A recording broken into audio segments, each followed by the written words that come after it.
সবে বরাত স্পেশাল সবকিছু মামার জন্য দিয়ে দিচ্ছি, যেহেতু মামা কালকে যাচ্ছে ঢাকায়।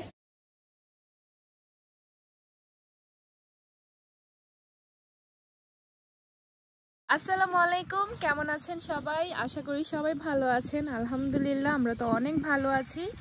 আর সকালবেলা এসে দেখি আম্মু আর নাবা মিলে বাগানে আসছে।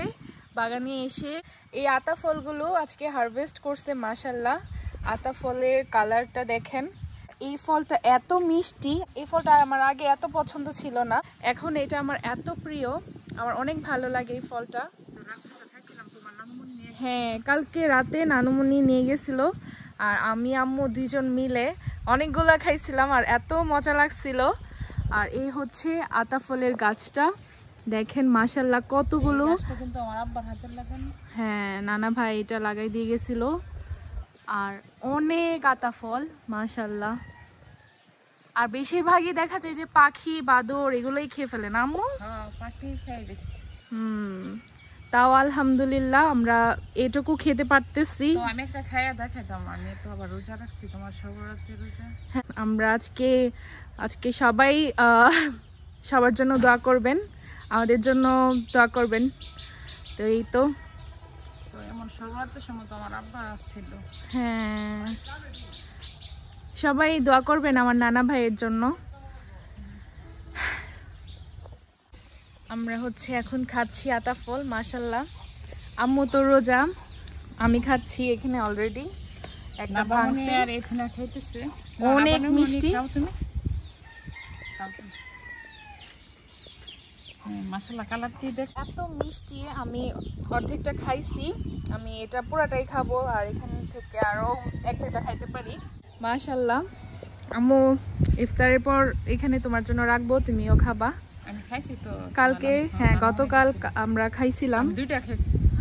এত মজা লাগছে। আম্মু প্রথমে বলছিল আম্মু খাবে না করে আম্মু দুইটা মিষ্টি তো দুইটা খেয়ে ফেলছে।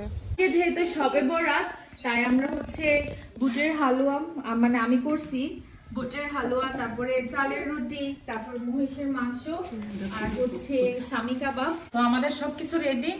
এখানে দুই রকমের হালুয়া, একটা আম্মু করছে আর একটা আমি আরেকটা করব গাজরের হালুয়া, ওইটা আমি এখনো করি নাই। তো আমাদের দেখা যায় যে সবে বরাতে সব সন্ধ্যার দিকেই সবকিছু রেডি হয়। আমাদের এখানে আজকে মামার জন্য পাঠাবো বলে একটু তাড়াহুড়া করে করা লাগছে, তাই না আম্মু? হ্যাঁ। আর এখানের মধ্যে বুটের হালুয়া এটা আমি করছি আর সুজির হালুয়াটা আম্মু করছে। আর এখানে কিছু শামি কাবাবগুলো ফ্রিজে একটু রেখে তারপর ভাজলে হয়তো আর ভালো হইতো। যেহেতু তাড়াহুড়োর মধ্যে সবকিছু করা হচ্ছে সেজন্য একটু কেমন জানি হয়ে গেছে, মানে আমাদের মন মতো হয় নাই। আর এখানে চালের রুটি। তো সবে বরাত স্পেশাল সবকিছু মামার জন্য দিয়ে দিচ্ছি, যেহেতু মামা কালকে যাচ্ছে ঢাকায়। এগুলো মামার জন্য পাঠাবো। আমার আব্বু নিয়ে যাবে এখন। হ্যাঁ, তো জিসা থাকলে অনেক আরো সুন্দর হইতো। হ্যাঁ, আর বাচ্চা বাচ্চা থাকলে তো ওরা তো করতেছে ঢাকা। অনেকে জিজ্ঞেস করবেন মামা কেন এখানে আসে নাই, কারণ যেহেতু কালকে ভোর সকালে মামার ঢাকায় যাইতে হবে, তার জন্য মামা আসে না। তো ঘুমে উঠতে দেরি হয়ে যাবে, তো এই জন্য আর কি। তো এখন মামার জন্য এগুলো পাঠাবো। আর আজকে সবাই সবার জন্য দোয়া করবেন। আজকে সবে বরাত স্পেশাল সবকিছু করা হয়েছে, এখন এগুলো মামার শ্বশুর বাসায় পাঠাবো। আম্মু এদিকে কাবাব ভাজতেছে আর বাকি যেগুলো রয়ে গেছে এগুলো ফ্রোজেন করে রেখে দিছি, মানে ফ্রিজের বক্সের মধ্যে রেখে দিছি। দেখা যাবে যে আবার কোনো এক সময় এগুলো করে খাওয়া যাবে না আম্মু?